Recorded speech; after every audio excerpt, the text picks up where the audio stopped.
Selectmen's meeting upstairs at approximately 6:05, and we are reopening the Board of Selectmen's meeting here at 6:30. We are joined here at the Board of Selectmen's meeting with members of the Planning Board and members of the ZBA to have a discussion on a proposed village center zoning bylaw. It is our intent tonight, and with us tonight we have two members, Chris Ryan and Jeff Bagg from the CMRPC, Central Mass Regional Planning, that will give us broad overviews with respect to the proposed village center bylaws. We apologize for what may be perceived as the short time frame in this meeting, because we all have, the Board of Selectmen has an executive session to go into at approximately 7 o'clock, and the Planning Board has a public hearing at 7:15. This meeting this evening is for the CMRPC to present this proposed zoning bylaw as they did to us many times, and they did to us and the Planning Board, I believe it was last month, and certain changes. There will be, this will not be the only forum that the public, and again I would ask that the public this evening, they're welcome to ask questions, but again, with the short time frame, I don't know if we can get to all the questions. I would ask that maybe the public this evening just gather all the information,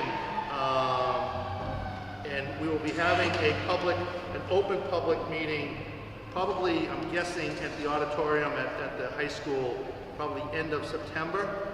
So that will be the chance to discuss further in the CMRPC, and we will all be there. There will also be, as required, a planning board open meeting, posted open meeting probably in October. And then if this proceeds forward, it will be on the warrant for the special town meeting that'll occur in November. So the public will actually have, as limited as it is tonight, they'll also have 3 other opportunities to be heard with respect to questions, concerns, and comments. But tonight our intent is to, the 3 boards that are directly have, for lack of a better word, a vested stake into this proposed bylaw, the Board of Selectmen, the Planning Board, and the ZBA. So, with that said, before I turn it over to Central Mass and Jeff, I would ask for introduction. So I'll start to my left over here. You can just introduce yourself, please. Richard Vishani, Zoning Board of Appeals. Ray Smith, Planning Board. Gary Doherty, Board of Selectmen. Jim Brochu, Board of Selectmen. Bob Fleming, Board of Selectmen. John Davidson, Planning Board. Jim Baines Jr., alternate delegate to the Zoning Board of Appeals. Joe Laurie, ZBA. Gary Bohan, Planning Board. Paul Carey, Planning Board. Okay, thank you. Like I said, with us this evening is Chris Ryan and Jeff. The CMRPC proposed or we're looking town, working with the CMRPC to look at the opportunities for a village center development bylaw that would give, as I would put it, opportunities for businesses to come into certain districts and certain village areas within the town. So, with that said, I will turn it over to Jeff from the CMRPC for his very brief overview in all of this. Great, thank you all for coming, and thank you members of the board. If it's okay, I'm going to use the music a little bit. And all I ask, nice and loud, if you could. So, by way of very quick introduction, I just wanted to let everyone know that our office, CMRPC, got some funding from the state to initiate a village center bylaw project, and where it started was our office working on a model bylaw for various communities to choose whether they may or may not want to pursue something like this in certain areas. So what we have is we've got the framework for a model village district bylaw and some village center design guidelines. These 2 examples here are more general and more of, I don't want to say generic, but more of a model for communities to start from. And so some of the history, and I think Mr. Ryan probably knows this a little bit better, but back in September 2015, this process slowly took shape with the planning board, and there were presentations and discussions about the concept. And I think from that it slowly evolved into considering two areas where this village center concept might work. And if I can pull this a little closer,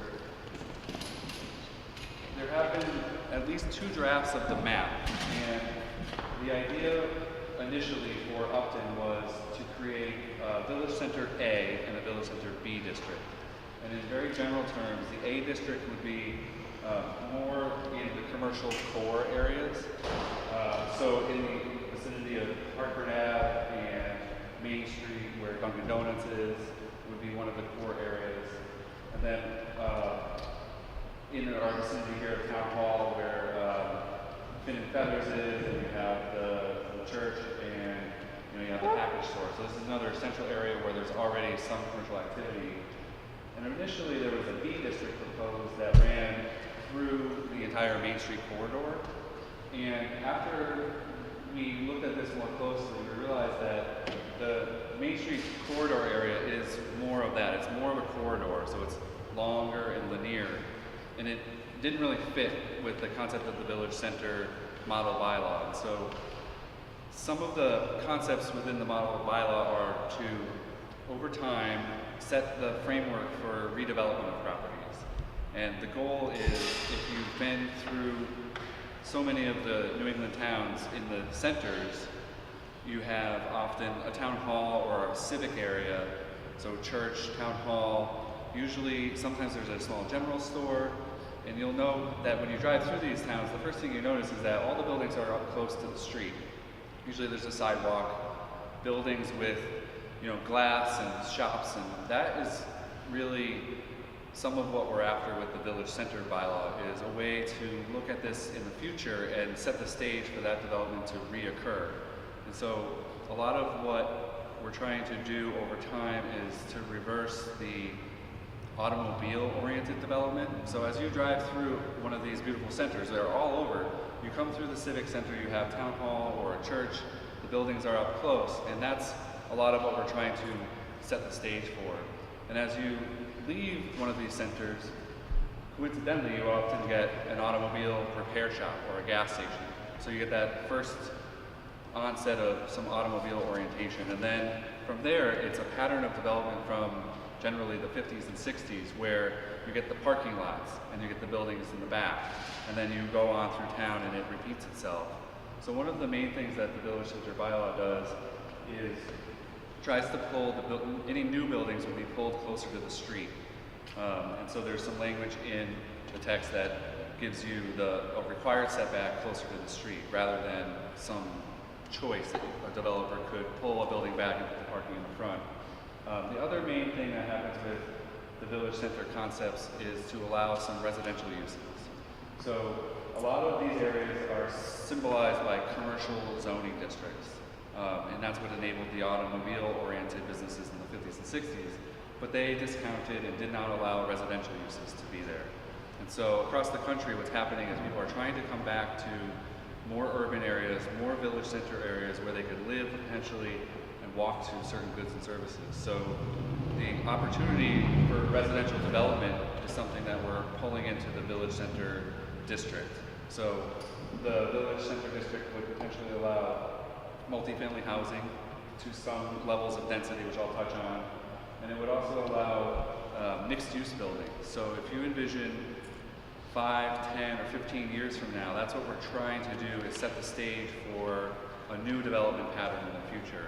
And one of the most common is a mixed-use building where you have some kind of commercial or retail on the first floor with either a floor or 2 floors above of residential units. And it really creates a synergy.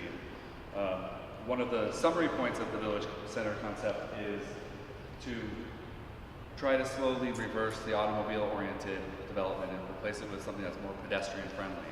So one of the things that works its way into the model bylaw is some new sign regulations.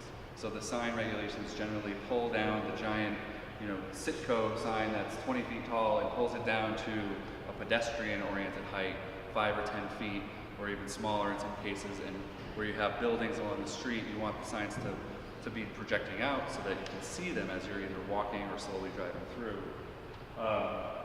A couple patterns that you do see in these village centers when you're driving through is often the buildings, but the parking is usually behind or somewhere else, or sometimes it's on the street. And so that's, again, contrary to the 50s and 60s style of development where you have put the parking right out in the front. What we're trying to do is pull the buildings up and put the parking in the back. And it's all to slowly over time try to mimic the village center feel that a lot of these communities have. Jeff, could I add? Yes. So before you hit the high points of the specific bylaw, I also... Chris, why don't you come up and just... Yeah. I also, Chris Ryan, CMRPC. I just wanted to touch on two other areas.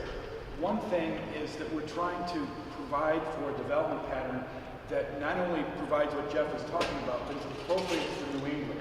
It's appropriately scaled for New England and appropriately designed for New England. So it is an absolute perfect fit for what our communities want to become and provide. The other thing is that these centers, as shown across New England, are dynamic. They provide for activity. They bring people into the downtown to shop, to attend fairs and other events. They become a real, like Jeff said, real synergy between all these different activity centers. So a lot of more economic development activity happens in these areas, and they become even more of a vibrant center for our community. So with that being said, please go ahead. Right, and so what I'll do now, and I'm very sensitive to time, is I'll try to go over the main points of change from the previous version that perhaps the planning board has seen, and many of you may not have seen this. I did talk to Denise that we want to post this on the town's website for you to take a closer look. So we realize that with the shortage of time, this is an introduction to this information, and it will be made available. So one of the biggest changes was to remove any zoning change. There's no zoning change for this corridor along Main Street. And as I hope I already said, the main reason for that is it doesn't really fit the village center concept, which is to pull new buildings in and to add some additional density. You have a very nice residential core with a lot of nice historic houses here that this is more of a corridor for the time being. It doesn't fit the model, so it was proposed to be removed. And what we did was we looked at the proposed density that had been discussed with the planning board. Generally speaking, that was at 20 units per acre. And so looking at some of the properties, looking at some of the characteristics of the town, and some of the other zoning bylaw provisions that you have, we lowered it to a maximum of 12 units per acre. And one of the things that is interesting about zoning is with the way it's proposed is 12 units per acre would be with a special permit from the planning board. And what we propose in the bylaw now is an opportunity for a project to be 6 units, up to 6 units per acre, and that would be by right with a site plan review approval from the planning board. So what it tries to do is make the most desirable type of density by site plan review, so it's predictable and something that you might expect and you might want to have. So 6 units was a cap that we put on for a proposal that would be by right through site plan review from the planning board, and then up to 12 with a special permit. A couple of the other changes that we did were added a fairly simple new parking requirement. So it would be a parking requirement for residential uses. It is mimicked in other sections of your bylaw, so it requires 1.5 spaces per dwelling unit. And so we continued on with some of the changes for signs, as I mentioned. And I think as Chris was saying, to make this compatible with New England, a key feature of this is working in some design requirements, some design criteria.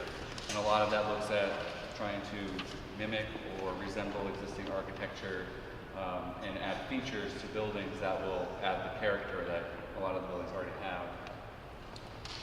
We do talk about this B district as it's a transitional area where less density would be allowed. And right now, this document should be seen as relatively fluid. As I think the chairperson mentioned, there are at least 3 other steps, one being a public hearing with the planning board where additional input would be provided. But right now it's a proposed density of 2 units, so it would allow conversion of single-family houses to duplexes. in these orange areas. And a lot of that is intended to match or resemble what's already there in terms of the row of duplexes here on Main Street, and to allow some flexibility. The two other provisions that are important to note is that for any project that would have 10 or more units, it would require a certain percentage to be designated as affordable. So that would be something that a developer would come in with a proposal of 11 units, and it would require that developer to make 10% of those affordable. And so that's something that meets certain goals of this town's housing production plan. And so I think it was comments from the planning board that recommended that this try to be incorporated into the bylaw.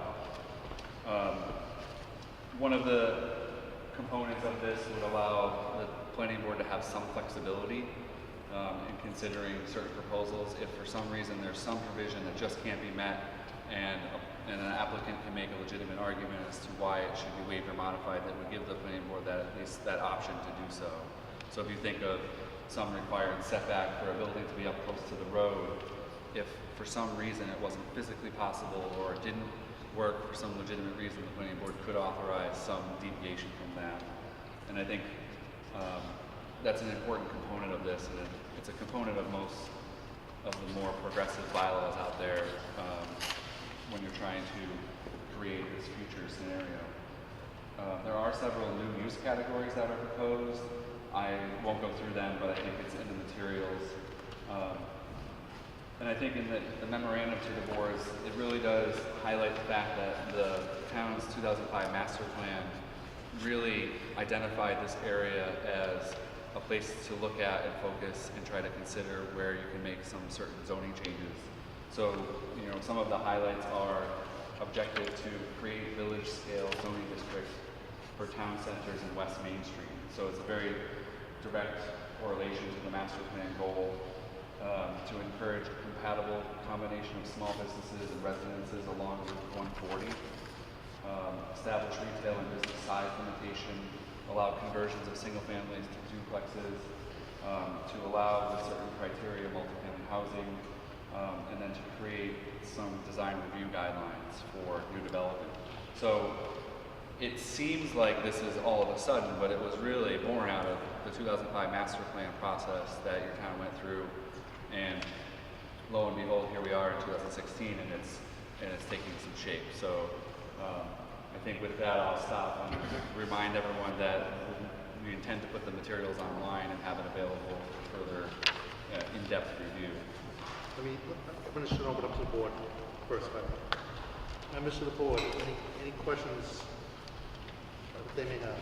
Personally, I think the planning board is going to be meeting 4 times. If you want to come in and talk to us about it, there'd be, you can talk to us in writing anytime. There's anything in writing if you want us to talk about. But we have been dealing with the chairman selectman and the town manager. I'm sorry. We've This been, is a terrible forum. We've been here twice now, and we can't hear the speakers in the building. So I'm sorry. Yes, so we'll just speak up then. If we just speak up loud. Planning board has been working on this with them. They came in about a year ago, a little less than a year ago, and we've made a bunch of changes. We still have questions on density and parking and what's going to be used in there. So we're going to be talking about this every 2 weeks for the next couple months, working with the folks on this to try and fine tune it. But we would like your opinions. It looks like it's a good idea. That you can take your house and use it for more than just your house, or if you have a little business, maybe you can use it for something. We're still in the planning stages, that's why you're here. And we would like your input. Before we have a public hearing on this and we put it on the warrant, we'd like your input on what you think about it. Take a look at what they've proposed, let us know what you think. What I would ask, probably the best way of doing this for this evening, and again, my apologies that we don't mean to cut this short. Like I said at the very beginning, there's going to be, and we still have another 15 or so minutes to discuss, but there's going to be at least three other public forums that's going to be set up in a public forum to discuss this. One will be at the auditorium, probably at the end of September, and then planning board will have an open, posted public forum meeting I can't speak for them, but I would guess October sometime. And then if it goes through, then it will go to the town meeting where you will also, again, this will be voted yes or no at the town meeting in November. So, and I would also say, you know, with information that you receive tonight, or that you hear tonight, if you have a concern, if you have a questions, if you're unclear about something, please send an email to the Board of Selectmen's office. All right, you know, it's right on the Town of Upton's website. The, you know, BOS, send an email right to the Board of Selectmen's office. The town manager or anyone in our office will forward it accordingly. If it's best answered by the planning board, if it's best answered by the zoning board, then we will forward it accordingly and try to get all your answers. So, other questions? Jim? Or Gary? Yeah. I had a question. Nice and loud. Yeah. On proposed use number 51, it's a live workspace. Is that in or out? I can't tell from this draft. It's got C note 17 and that's crossed out. But I go to note 17, that looks like it's in. So is use 51 in or out with this draft?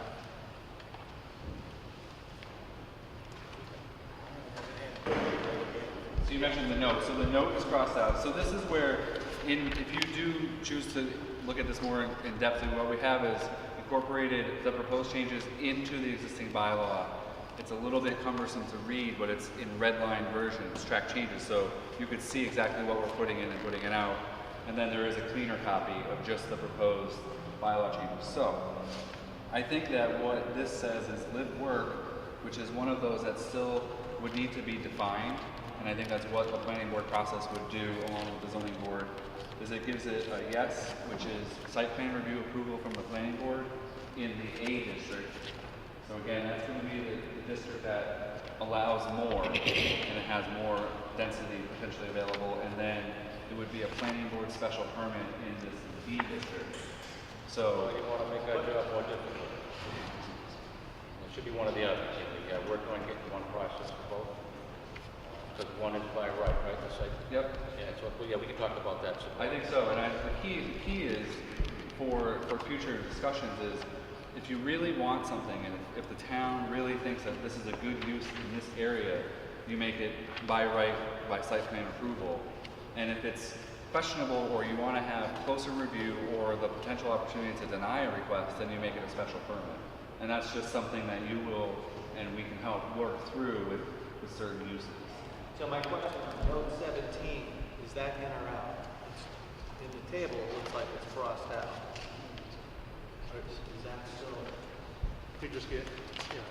The way it would work is note 17 should be applicable elsewhere in this table. So I think, Gary, respectfully, we'll get you an email. so We'll get you note an 17 is attached to another use at the very beginning. So it's And I'm sorry, one more quick technical question. Is this set up as an overlay district or not? no.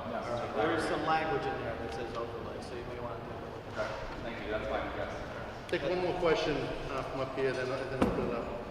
Through the chair to all our board members and the audience, conceptually, the intent has merit.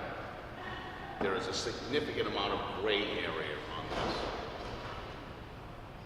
It's going to take some time to iron out the details, but if I was a developer coming in and looking at this, I would be scared to you know what. There's too many questions. Point taken, though, the intent has merit. To the chairman of the Board of Selectmen and the chairman of the Planning Board of Appeals, if you want a zoning bylaw to work, let's make sure we do it right. Let's make sure, just because there's going to be a special town meeting in November, that it doesn't necessarily have to be on that warrant. Agreed. So let's make sure we do this right, because the intent, it does have merit. And respectfully, I totally agree. We will make sure that we do this correctly. Our goal is to try to get it on a special town meeting, but if it doesn't make that one, we will make it a goal to put it on the annual in May. So I absolutely concur and agree with Mr. Bates. Thank you, Mr. So, Chairman. yes, sir. Oh, yeah, I had a question for Jeff. Was it Jeff? Yes. So Can you I was please identify yourself, please. Yeah, I was reading online that the American Planning Association was part of the United Agenda 21. So what is the relationship between those two organizations? It's a great question. I don't know that I can specifically answer that. I mean, our office maybe I'm gonna defer to Chris, but I'll say that as strictly speaking, our organization has no relationship to the APA. Yeah, APA is an organization, it's a professional membership organization for professional planners. And they generally do advocacy for things like national policy, but in general, I do not believe they ascribe to any United Nations, guidance. If you look on Wikipedia and you look up Agenda 21, you'll see American Planning Association listed right there. So. Well, again, I'm not a member of the American Planning Association's board of directors or anything like that, so I really can't speak to it. But they're associated with your organization.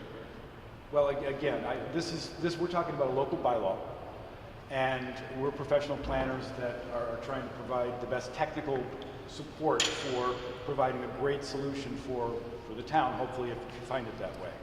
In terms of our professional organization affiliations or anything related to the United Nations, that really goes beyond our discussion today. Right. I mean, I just want our town to know what we're getting into, We want a full explanation of what's going on here.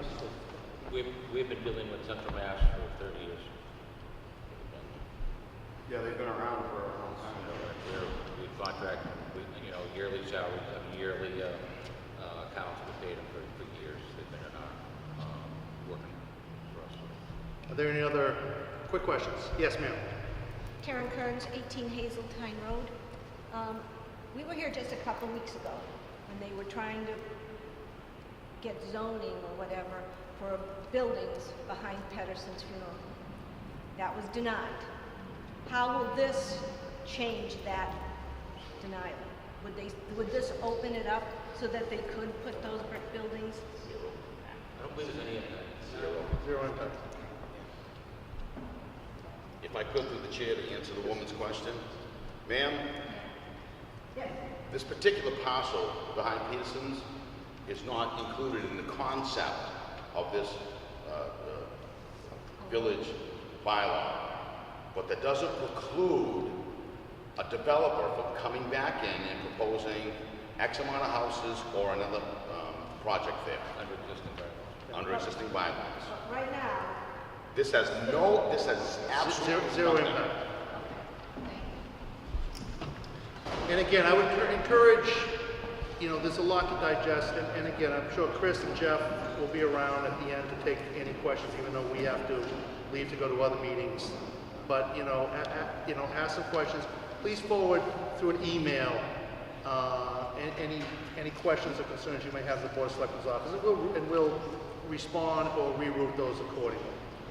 So, yes, Jim. Just quick, so again, to reiterate that we want the materials to go online, and so I'm going to work with Denise to do that. And then just to clarify that what the chair is talking about is another open meeting, a forum type meeting, which would be an open invitation to anyone, and I think that the town can do some advertising for that. But It will be posted, we'll be advertising it on the message board. It will be truly set up with podium, microphone, table. We did this evening to make sure everybody had a place to sit, and that was important to me. We apologize for the acoustics. This is only a 150-year-old to a 175-year-old place, so we apologize for the acoustics. But we will be continuing this open dialogue with respect to this process. And as Mr. Bates said, we want to make sure we get it right. This is, in my opinion, it's just my opinion, this has got merit. I think this is possibly a good positive approach to the town, but it has to be done. It has to be done and planned correctly. I was just going to add, because I think it's important, so that the next step after this forum would be a required public hearing with the planning board. And I just wanted to say that if you own property that is proposed to be rezoned, you'll get direct notice in the mail. And that doesn't preclude anyone else who lives in town from coming to any of these meetings, but I just wanted to make sure that it was known that if you own property that's proposed to be rezoned, you'll be notified directly. But people who live in the area or have an interest in the town generally should come to any of these meetings. Yep. Any other questions? Any other questions from the board? Yes, sir. Real quick question. Yes. Now, I know you said it, Mr. Bates said it, that this has merit and it's worth pursuing. Is there anything that's crisp statement that says, here's the objective, this is the strategy, what are we, for the ones that don't attend these meetings all the time, what are we trying to accomplish here? It evades me, so... To put it in very simplistic terms, to define the usage for two sections of the community, A and B, for development, so that anything that's nebulous or isn't clarified would be, and the intent is to regulate it so that it stays conducive to what's good for Upton. Example, somebody spread rumors around, you all read them. That's one of the things that would be precluded from this type of an operation. It would define what can go in, where it would go, what type of housing could be put in. It's for the benefit of the community, actually. Well, So that's what we want. it tightens up the regs. If I may, we took it as acceptable enterprise, that these units and these zones would become more valuable. You would have a piece of property that has a flexible building. It's not just a residence where you can only put a house. You can have some flexibility, make some more money out of the house, and the town can tax you a little more. So it's, to me, it looks like an enterprise. That's his idea. Remember, that was his idea. And again, we want to, we want to promote businesses and opportunities to come out there, but we wanted to make sure it's correct and done correctly, because, we want to, try to help the tax base by bringing in business into town, because we know we have a deficit with respect to business. And it would help, the tax base by bringing in more business, but again, under certain criteria and done correctly. And I say that because the town is what, 97% residential tax base. Any changes, anything, we all as homeowners pay that tax. This is something that hopefully we can spread it out. Okay, I would like to thank everybody who came in this evening. I apologize again for the 30-minute, for lack of a better word, brain dump with all this information. Please forward any information, any emails to the Board of Selectmen's office. There'll be other opportunities. It'll be on the message board. It'll be on the website for other public forums to develop. Chris and Jeff will be here for a while to take any specific questions or concerns or clarification you may have. So with that said, legally, I just need to, I'm going to adjourn the Board of Selectmen. All right. Jim Brosia, Board of Selectmen, enter into executive session of Mass General Law, Chapter 38, Section 21, Section number 3, discuss strategies in respect to litigation. If an open meeting has detrimental effect on the litigation portion of the public body and chair so declares. Robert Fleming. Robert Fleming, aye. Jim Brosia, aye. Board of Selectmen, executive session, now calling the referee. I have a board meeting upstairs. Planning board meeting will be upstairs.